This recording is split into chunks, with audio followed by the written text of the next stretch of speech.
ये फोटो देखने में आपको कोई आम फैमिली फोटो लग रही होगी, लेकिन असल में है नहीं। ये अरब के सबसे शक्तिशाली परिवारों में से एक असद परिवार की फैमिली फोटो है। आप इमेजिन कर सकते हैं कि कितना इम्पोर्टेंट मुल्क हो और वहाँ पे बुशारत और असद का जो रजीम है वो आनन फानन पिछले 10 दिनों में ही सीरिया से इस वक्त की बहुत बड़ी खबर आ रही है सीरिया के राष्ट्रपति को लेकर, जहां पर सीरिया के राष्ट्रपति बशर अल असद का प्लेन क्रैश। ये सूत्रों के हवाले से ब्रेकिंग न्यूज है। his fall was not imminent. Nobody could even imagine कि इसका रजीम जो है वो गिर जाएगा, but somewhere it couldn't survive. और रशिया और ईरान दोनों सपोर्ट कर रहे थे इस सीरिया को, और दोनों ही उसको इन 11 दिनों में सपोर्ट नहीं कर सके, और somewhere they lost Bashar al Assad. इसराइली जो कहते थे कि हम ग्रेटर इसराइली बनाएंगे, तो कहाँ गई वो बात। तो बात यहाँ पे हो रही है दज्जाल की। दज्जाल के आने तक इसराइल जो है वो एक बड़ी रियासत बनाने की सोच रहा था। लेकिन जो इसराइली कहते थे कि हम सीरिया में हुकूमत करेंगे अपनी, लेकिन वो ढेर सारी चीजें जो है वो आज सच नजर होते आ रही हैं। लेकिन आज जो सबसे बड़ा लॉन्च पैड था, जो आतंकवादियों का एक सबसे बड़ा अड्डा हुआ करता था, ये वही लॉन्च पैड है जहाँ पे इसराइल में जो आतंकवादी हैं जो घुसा करते थे, उनका एक मिड पॉइंट एक एरिया था। और ये सीरिया को टच नहीं कर सकते हैं, क्योंकि सीरिया को जो पूरा का पूरा जो है वो इसराइल कंट्रोल में रखता था। अब इसराइल की एक और दिलचस्प खबर ये है कि इसराइल जो है वो अपने देश में ही दुनिया भर के बम बनाता था, दुनिया भर के देशों को सप्लाई करता था। और इसराइल में कुछ ऐसे कमांडो ट्रेनिंग्स होती थी जिसका नाम एक आप लोगों ने सुना भी होगा, मोसाद एक ऐसी ट्रेनिंग होती थी जो किसी भी दुश्मन को कोई भी देश में छुपा हो घुस के मारती थी। अब इन सब से दिक्कत किसको आ रही है? दिक्कत आ रही है जिहादों को। मतलब मुसलमानों को भी उतनी दिक्कत नहीं है, लेकिन जो जिहाद है ना, उनको अपनी पता नहीं क्या पावर दिखानी है। लोग उतने ही हैं, मुसलमान भी हैं उतने हैं, हिंदू भी उतने हैं, मुस्लिम भी उतने हैं, ईसाई भी उतने हैं, लेकिन सबसे ज्यादा दिक्कत जो हो रही है वो जिहादों को हो रही है। ये फोटो देखने में आपको कोई आम फैमिली फोटो लग रही होगी, लेकिन असल में है नहीं। ये अरब के सबसे शक्तिशाली परिवारों में से एक असद परिवार की फैमिली फोटो है। तो असद फैमिली सीरिया और उसके आसपास के इलाकों पर लगभग 100 सालों से राज करते आ रहे थे, लेकिन अब से कुछ ही घंटों पहले ये राज खत्म कर दिया गया है और सीरिया के राष्ट्रपति बशर अल असद राजधानी दमिश्क छोड़कर भाग चुके हैं परिवार सहित। यहां तक कि सीरिया के जो प्रधानमंत्री हैं उन्हें विद्रोही लड़ाकों ने फिलहाल कैप्चर कर लिया है, पकड़ लिया है, और सीरिया की राजधानी दमिश्क के चप्पे चप्पे पर इस समय विद्रोही गुटों का कब्जा है। हालांकि भारत में अब भी कई लोग होंगे जो जबरदस्ती ये विश्वास करने की कोशिश करेंगे कि बशर अल असद से बेहतर होंगे जो विद्रोही लड़ाके आए हैं, वो फिलिस्तीन को आजाद करवाएंगे, इजराइल पर हमला करेंगे। तो इस गलतफहमी को दिल से निकाल दीजिए, क्योंकि जिन विद्रोही गुटों ने बशर अल असद की सत्ता को पलटा है ना, उन्होंने सबसे पहला बयान ही यही जारी किया है कि हम इजराइल को इनवाइट करते हैं सीरिया में, अपनी एम्बेसी खोलो, हमारे सीरिया में इन्वेस्ट करो, हमारे यहां पर नौकरियां क्रिएट करो, बेरोजगारों को नौकरियां दो। अब आप समझ सकते हैं कि ये विद्रोही लड़ाके कितने ज्यादा एंटी इजराइल हैं, बल्कि ये खुद इजराइल और तुर्की के समर्थन से आज सीरिया की सत्ता पर काबिज हो पाए हैं। आप इमेजिन कर सकते हैं कि कितना इम्पोर्टेंट मुल्क हो और वहाँ पे बुशारत और असद का जो रजीम है वो आनन फानन पिछले 10 दिनों में ही जो है वो जो कहते हैं ना कि his fall was not imminent. Nobody could even imagine कि इसका रजीम जो है वो गिर जाएगा, but somewhere it couldn't survive. बड़ा सीधा सीधा सा लेसन है। वो रजीम्स और वो रूलर्स जो किसी और के ऊपर डिपेंडेंट हो और अपनी पॉपुलर बेस ना हो, अपने मुल्क के अंदर से ताकत ना मिल रही हो और किसी के ऊपर बैरूनी ताकतों पर डिपेंडेंट हो, वो खत्म हो जाते हैं।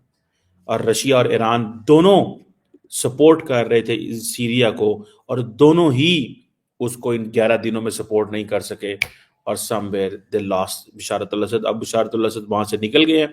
इसमें पाकिस्तान के लिए क्या लेसन है मैं वो आपको बताऊंगा, बिकॉज हमारे लोगों को बड़ा शौक है कि अपनी फौज को कमजोर करने का। एयरबेस और सैन्य ठिकाना था वो सीरिया के लताकिया में था, जहां पर बहुत ही शक्तिशाली हथियार ये तैनात करके रखते थे ताकि अफ्रीका या फिर मिडिल ईस्ट में जो भी अमेरिका विरोधी देश हैं उनके ऊपर अमेरिका कभी भी अटैक करने की कोशिश करे तो वो इस लताकिया एयरबेस से सपोर्ट के तौर पर सेना भेजकर उनकी मदद कर सके। और वो देश भी इसलिए अमेरिका के खिलाफ लड़ते थे क्योंकि उन्हें भरोसा रहता था कि जब भी अमेरिका हम पर अटैक करने की कोशिश करेगा डायरेक्टली या इनडायरेक्टली, तो रूस इस लताकिया एयरबेस से कुछ ही मिनटों में हमारे लिए सेना या हथियार भेज दे। ईस्ट और सबसे महत्वपूर्ण जो नॉर्थ और वेस्ट अफ्रीका है वहां पर बहुत गहरा पड़ेगा। रूस की ताकत को यह सबसे बड़ी चोट है अफगानिस्तान के इन्वेजन के बाद। जी हां, पिछले 30-35 सालों की यह सबसे बड़ी चोट है रूस के लिए। और देखने वाली बात यह होगी कि रूस इसका बदला कहां लेगा, क्योंकि रूस वाकई में ही गुस्सा है और सबसे ज्यादा गुस्सा वो अमेरिका पर या इजराइल पर नहीं, तुर्की पर है, क्योंकि तुर्की ने यह बात लिखकर दी थी। ईरान के लिए सीरिया बड़ा इंपॉर्टेंट था क्योंकि ईरान अपनी सारी की सारी, अगर आप ये देखें लेबनान का मैप देखें तो सारी की सारी जो सप्लाईज थी ईरान अपनी सीरिया से लेबनान में भेजता था, जहां से उसने हिजबुल्लाह को मजबूत किया हुआ था। तो ईरान की तो कमर टूट गई है इससे, बिकॉज उनका तो मेन एलाई खत्म हो गया। ठीक है जी। और ये मिडल ईस्ट में आप समझ लें कि 2011 से होने वाली लड़ाई जो शुरू है उसका इख्तिताम अभी पहुंचा है। सीरिया अभी गिर गया वर्ड को, और उसमें कुछ भी नहीं उनके लिए निकला। ठीक है जी। ये जो सुन्नी मिलिटेंट ग्रुप्स थे ये इनको बारे में कहा जाता है कईयों के ये इनको अमेरिका जो है वो बैक करता था, फिर अमेरिका कुर्द्स को भी बैक करता था। और ये आप देखें कि सीरिया के अंदर ही अमेरिकन बेसिस भी थी, रशियन बेसिस भी थी, वहाँ पे ईरान का भी इन्फ्लुएंस था, कुछ भी नहीं था वहाँ पे। तो वहाँ पे सारा टाइम अगर आप देखें वहाँ पे एक ही चीज थी कि दूसरे मुल्कों के अंदर बेसिस थी और उन्होंने वो सीरिया को इस्तेमाल करते थे अपने इन्फ्लुएंस के लिए। जल रहा है, सीरिया जल रहा है। ठीक है जी। अगर आप इस मैप में देखें, इराक जल रहा है, सीरिया जल रहा है, लेबनान जल रहा है, इजराइल में लड़ाई है, जॉर्डन फैक्ट्री है। ठीक है। यमन के अंदर मसले हैं, पूरे का पूरा मिडल ईस्ट जो है इस वक्त एक वो कॉन्फ्लिक्ट की ग्रिप में दोबारा आ चुका हुआ कॉन्फ्लिक्ट की ग्रिप में दोबारा आ चुका हुआ। ठीक है जी। इसे HTS बोला जाता है। ये जो ग्रुप है ये असल में टारगेट कर रहा था और इसने पकड़ के सारी की सारी पासा पलट के रख दिया।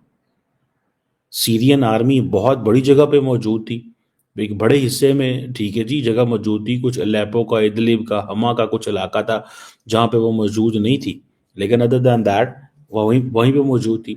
इंडिया ने अपने लोगों को कहा है कि आप सीरिया से निकल जाएं। तमाम इंडिया ने लोगों को कहा है कि सीरिया से निकल जाए। आई थिंक 90 के 100 लोग इंडियंस वहाँ पे मौजूद थे। मैं ज़ाती तौर पे समझता हूँ कि पाकिस्तान के अंदर दो तबके हैं। एक तबका वो है जो फौज की सियासी मुदाखलत के खिलाफ है, और एक तबका वो है जो फौज की सियासी मुदाखलत चाहता है। इमरान खान की पार्टी ये चाहती है कि फौज की सियासी मुदाखलत जो है वो हो, लेकिन हमारे लिए हो, अपोजिशन के लिए ना हो। ये कोई भी नहीं कहता कि फौज की पाकिस्तान में सियासी मुदाखलत उस तरह ना हो। थोड़े बहुत हर बंदा उस सपोर्ट का फायदा उठाना चाहता है, लेकिन लार्जली पाकिस्तान के अंदर फौज को कमजोर करने की बातें की जा रही हैं कि फौज को कमजोर करो, फौज का कंट्रोल कमजोर। ये नहीं चाहते कि अगर चीजें ठीक होगी, खुशहाली आएगी, सो इंगेज करके रखो पाकिस्तान को, पाकिस्तान बिजी।